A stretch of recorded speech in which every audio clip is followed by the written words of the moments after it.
बोलती पुस्तके. ज्यांना वाचनाचा नाद त्यांना बोलती पुस्तके घाली साद. आमचं चॅनल सबस्क्राईब करा आणि सबस्क्राईब करायला इतरांनाही सांगा.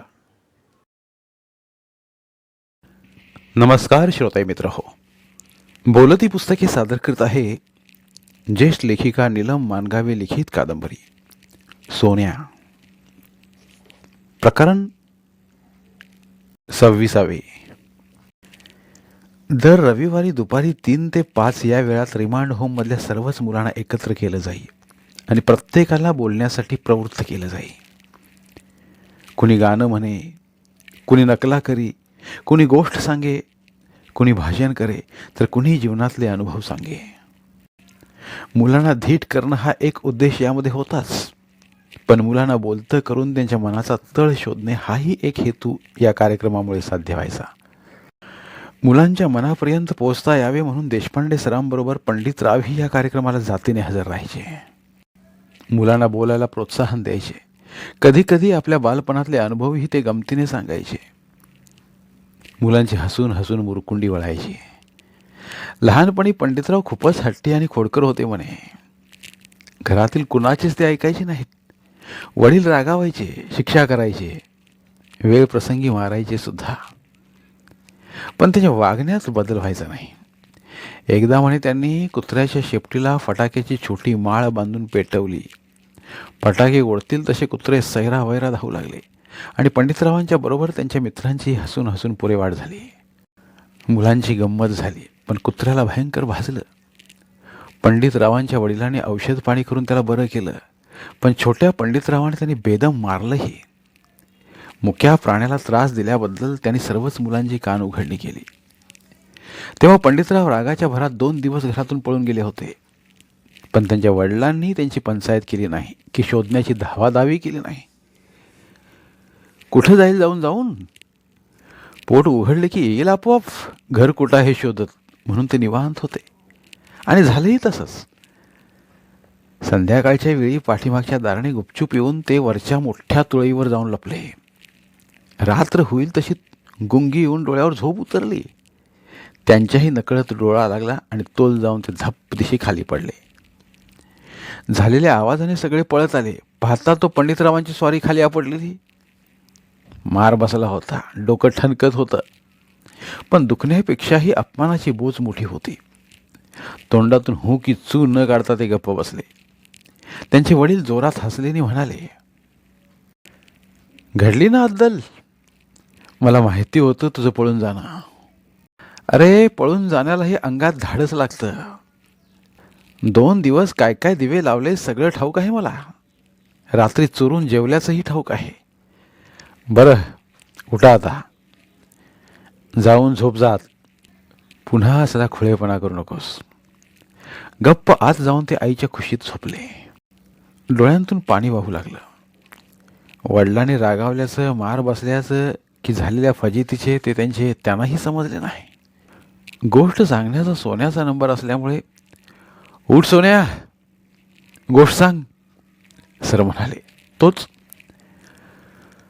गोष्ट सांगण्यापेक्षा पंडितराव म्हणाले, तुझ्या गावातल्या, तुझ्या आयुष्यातल्या गमती सांग. सोन्याच्या जीवनातले गमतीदार किस्से ऐकणे म्हणजे मुलांना मेजवानी तर होतीच, पण त्याच्या कथनात रसरसलेपणा, जिवंतपणा असल्यामुळे सगळ्यांनाच त्याचे सांगणे आवडायचे. सोन्याने उठून सांगायला सुरुवात केली. आमच्या गावात नागपंचमीनंतर गवर गणपतीपर्यंत रोज रात्री 10 वाजल्यापासून 12-1 वाजेपर्यंत बायका पंचमीचे खेळ खेळतात. झिम्मा, फुगडी, सूप नाचवण्यापासून ते काठवट खणा आणि पुरी पिंगापर्यंतचे सगळे खेळ अगदी मुलींपासून ते म्हाताऱ्या बायकांपर्यंत खेळतात. आम्ही मुलं रोज बघायला जातो. कुंभारवाड्यातल्या बायकांचा खेळ तरी बघण्यासारखा असतो. आम्ही आपलं सोप्यातल्या जिन्यात बसून खेळ बघत असतो. गवर जाण्याच्या आदल्या रात्री तर खूपच धमाल असते. 1-2 बायकांच्या अंगात येतं. त्या घुमतात, भविष्य सांगतात आणि मूल नसल्या बाईच्या ओट्यात गणपती घालतात. अशा बाईला मग मूल होते म्हणे. एकदा अंगात आलेल्या बायकांची गंमत करायची असं ठरवून खिशात रबरी साप घेऊन मी अंगात यायची वाट पाहत जिन्यात बसून राहिलो. अंगात आल्यावर रबरी साप बायकांच्या अंगावर टाकून मी साप साप म्हणून ओरडणार होतो. कारण पवन दादानं एकदा असंच केलं होतं. यल्लम्माला जाणाऱ्या बायका रस्त्यानं घुमत निघाल्या होत्या. केस सोडलेल्या, कपाळ भर मळवट आणि हळदीचा बुक्का लावलेल्या बायका फारच भयानक दिसत होत्या. गावातल्या इतर बायका रस्त्यावर येऊन त्यांच्या पाया पडत होत्या. तेवढ्यात पळा पळा साप साप म्हणून पवनदादा ओरडला आणि बायका पळून गेल्या, अगदी अंगात आलेल्या सुद्धा. मात्र एक बाई तेवढी तशीच राहिली. मग पवनदादाने तिला हाताला धरून रस्त्याच्या कडेला नेऊन बसवलं. शांत झाल्यानंतर त्याच बायका पुन्हा घुमू लागल्या आणि आता गप बसता का घालू डोक्यात दगड. दादा म्हणतात बायका निमूटपणे एस टी स्टँडकडे गेल्या. हीच गंमत आपणही करून बघायची म्हणून मी जय्यत तयारने गेलो होतो. अपेक्षेपेक्षा बायका 12 वाजण्याच्या सुमारास शरीर हलवून घुमू लागल्या. बाजूला सरा बाजूला सरा म्हणून तिला मन मोकळं घुमण्यासाठी बायकांनी जागा करून दिली. एक एक बाई येऊन तिच्या पाया पडून आपली गाऱ्हाणी सांगू लागली. एवढ्यात 10-11 वर्षांची कुंभाराची चिंगीही घुमू लागली. बायकांचे डोळे आश्चर्याने विस्फारले गेले. सगळ्या बायका अगदी म्हाताऱ्या सुद्धा चिंगीच्या पाया पडू लागल्या आणि मी वेड्यासारखा पाहू लागलो. आपल्याही अंगात आलं तर धमालच होईल. सगळ्या बायका मग माझ्याही पाया पडतील, मला मानाचं स्थान मिळेल. मुख्य म्हणजे कदाचित माझे वडील माझ्याशी सरळ वागतील, मला जवळ घेतील, माया करतील, पायासुद्धा पडतील. मनात विचार येताच मी जिन्यावर बसल्या ठिकाणीच जोरात किंकाळी फोडली. माझ्या जवळ बसली मुलं आश्चर्याने पाहू लागली. माझ्या मनाला गुदगुल्या होऊ लागल्या. बसल्या जागी मी घुमू लागलो. आह आह आह म्हणून आवाज काढू लागलो. तोच खाली आणा त्या पोराला, कोणीतरी म्हटलं आणि मला हात धरून खाली आणलं. मी हळूच त्या बायकांकडे पाहिलं तर अंगात आलेल्या त्या बायका आपलं घुमणं विसरून माझ्याकडे पाहत होत्या. मी आपला जिंकल्याच्या आयुष्यात जास्तच घुमू लागलो. त्याही बायका मग नव्या हुरपाने घुमू लागल्या. कोण आहेस तू? मी घाबरलो.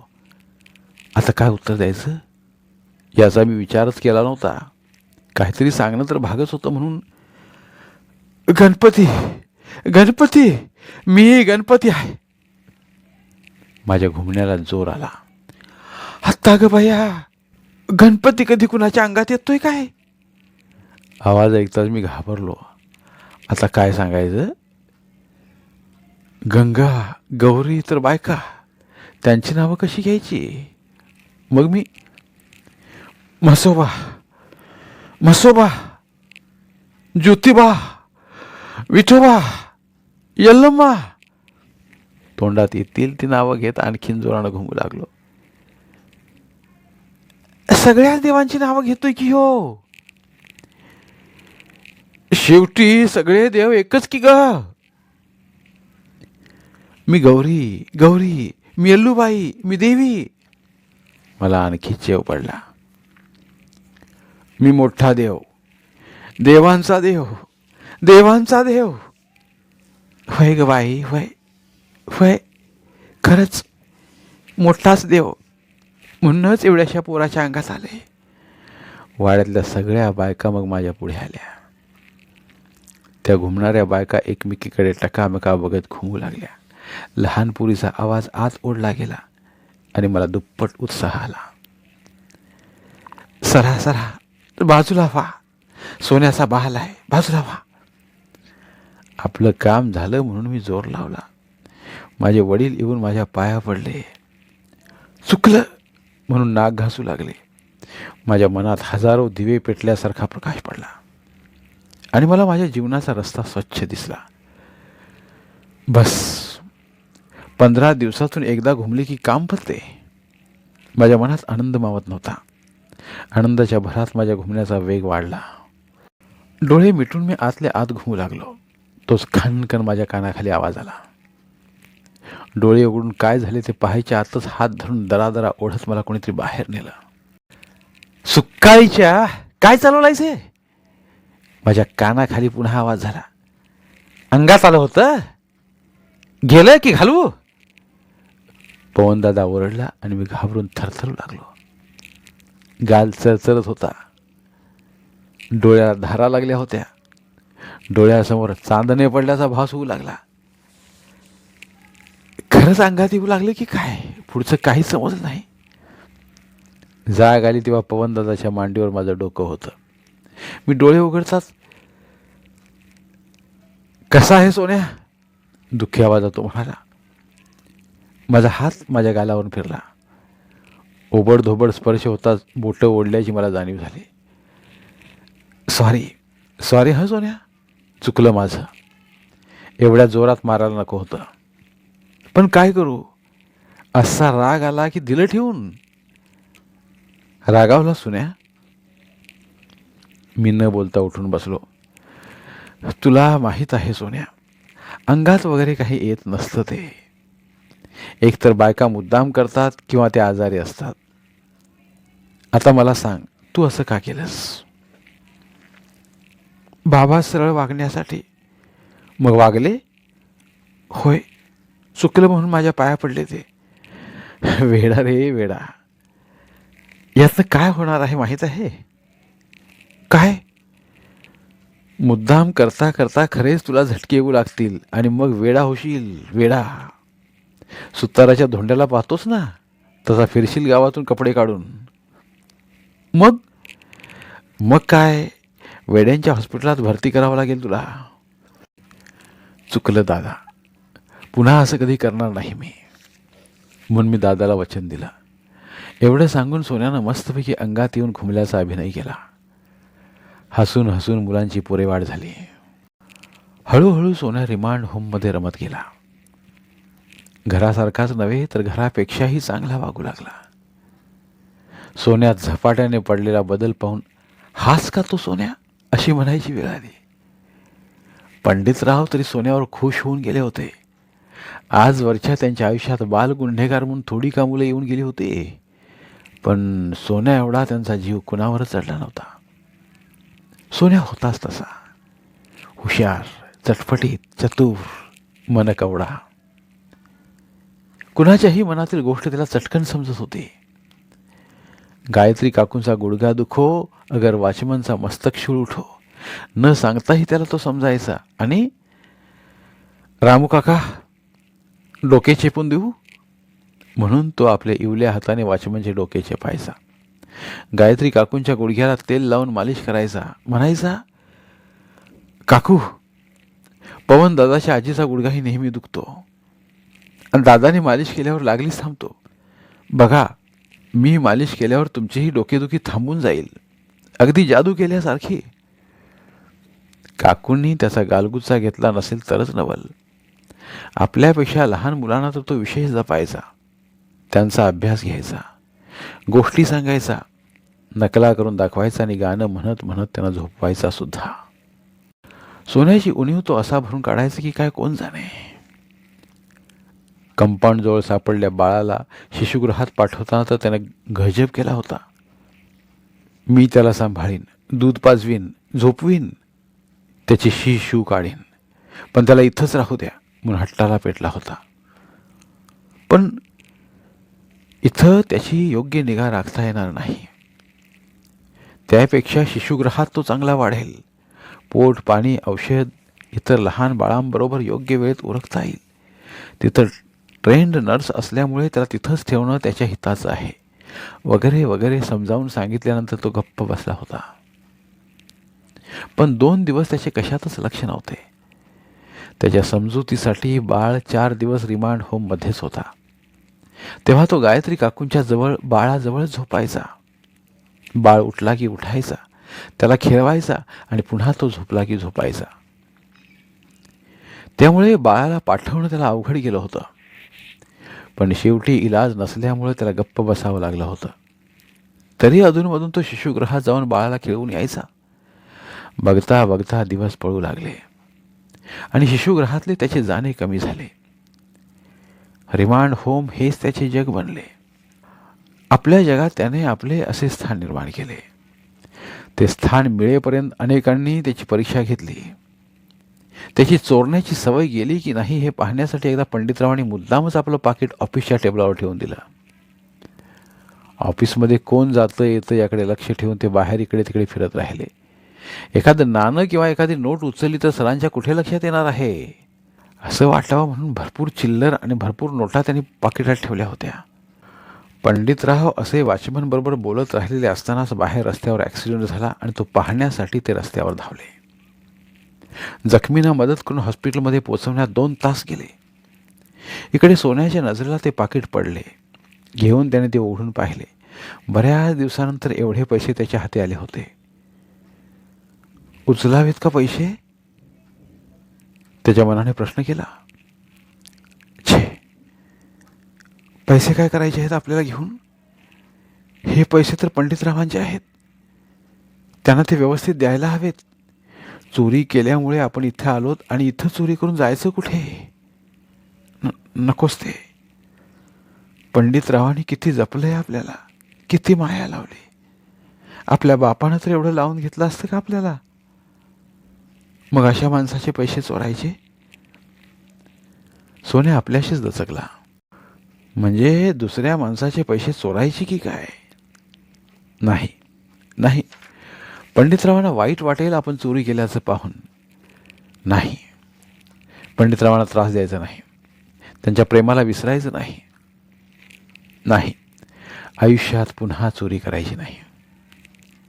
मनाचा निश्चय झाल्यावर त्याला आतून भरून आल्यासारखं वाटलं. पाकिट घेऊन तो पंडितरावांची वाट पाहत बसला. पंडितराव आले. पैसे हरवले असतील तर ते कुणी चोरले हे कसं समजायचं? विचार करतच ते कंपाऊंडच्या आत आले. काका! पंडितराव आत येताच पळत अंगणात येऊन सोन्या म्हणाला, हे तुमचं पाकिट टेबलावरच विसरून गेला होता तुम्ही काका. बोल, थांबलास का? मी पैसे चोरल्याचा संशय तर आला नाही ना तुम्हाला? छे रे, तू का आता पूर्वीचा सोन्या आहेस? म्हणजे तू आता बदललायस, चांगला झालायस. खरं? अगदी खरं. महिन्याभरात तुला आता घरी जाता येईल. सोन्याचा चेहरा पडला. का रे, आनंद झाला नाही तुला घरी जायचं म्हणून? नाही, मला घरापेक्षा इथंच बरं वाटतं. घरी कोण आहे माझं एवढ्या मायेचं? असं नाही बोलायचं बेटा. तुझं घर, तुझी माणसं, तुझे मित्र, तुझा गाव आणि तुझा तो पवन दादा, त्यांच्याजवळ नाही जायचं तुला? सोन्याचा चेहरा दवातल्या फुलासारखा फुलून आला. गोळी बरोबर लागू पडली होती. मग काय, जायचं ना गावाला? त्यासाठी तुला आणखी महिनाभर चांगलं वागून दाखवावं लागेल. मी आता नेहमीच चांगलं वागणार आहे. मात्र काय? तुमच्याजवळ राहता येणार नाही मला. अरे, माझ्याजवळ राहणं काही भूषणावं नाही. तरी पण माझा पाय निघणार नाही इथून. पण तुझा पाय इथून काढण्यातच माझ्या जीवनाचं सार्थक आहे. मला करमणार नाही गावात. तुला नक्की करमेल, मात्र तुझी उणीव आम्हाला सगळ्यांना जाणवेल. पंडितरावांचे डोळे पाणावले. सोन्या भांबावला. काय करायचे हे न समजून शेवटी काका म्हणून तो त्यांना बिलगला. कितीतरी वेळ ते तसेच राहिले. कधी न अनुभवलेल्या या अनोख्या स्पर्शाने सोन्या भरून पावला. आपल्या बापानं आपल्याला असं जवळ केलं असतं तर आज ही वेळ आलीच नसती. सोन्याच्या मनात विचार आला, तर या पोरात एवढं काय आहे कोण जाणे? पंडितरावांच्या मनात विचार आला. याच्या स्पर्शात बरंच काही मिळाल्यासारखं वाटतं. आजवर थोडे का चिमणे स्पर्श अनुभवले आपण, पण अशी कंपन कधीच निर्माण झाली नव्हती.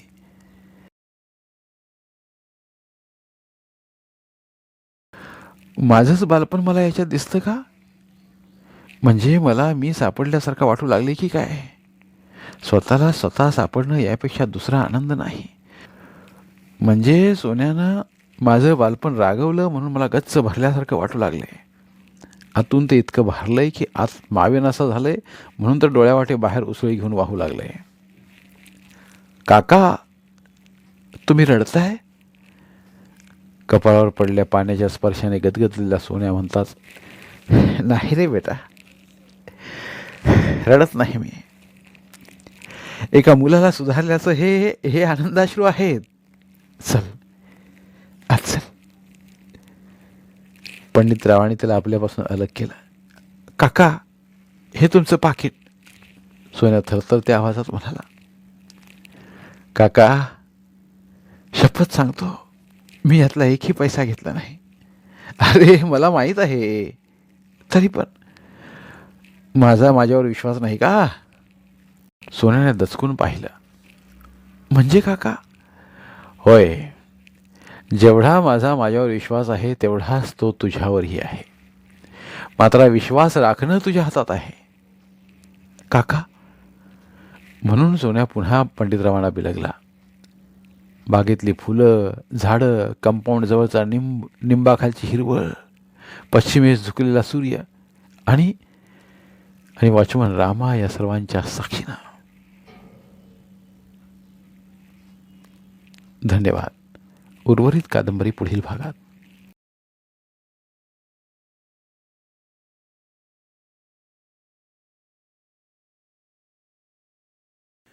धन्यवाद. प्रिय श्रोते मित्र हो, आपल्यासाठी एक आवाहन. आमच्या चॅनलच्या प्लेलिस्ट विभागात तुमच्यासाठी शेकडो कादंबऱ्यांचे ऑडिओ बुक्स उपलब्ध आहेत. तिथे प्रत्येक कादंबरीचे सर्व भाग एकत्रित मिळतील.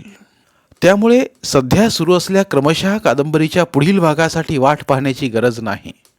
तुमच्या वेळेनुसार तुम्ही संपूर्ण कादंबरी सलगपणे ऐकू शकतात आणि साहित्याचा आस्वाद घेऊ शकता. कृपया आमच्या चॅनलच्या होमपेजवर जाऊन प्लेलिस्ट चेक करा आणि तुमची आवडती कादंबरी निवडा. धन्यवाद.